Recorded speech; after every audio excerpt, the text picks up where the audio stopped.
Hello everyone, today in this video we will discuss how to fix Wi-Fi not connecting on Samsung Galaxy A36. Let's start the video. First of all, if you want to fix this problem, so open quick settings panel, so just swipe down and turn on flight mode and turn off flight mode.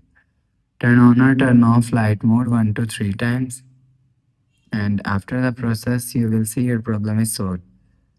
But if it's not solved, again open quick settings panel and turn off Wi-Fi button and turn on Wi-Fi. Turn on or turn off Wi-Fi 1 to 3 times.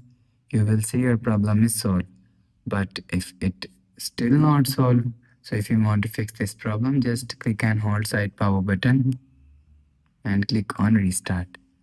And again click on restart. You will see after restarting, enter your phone pin.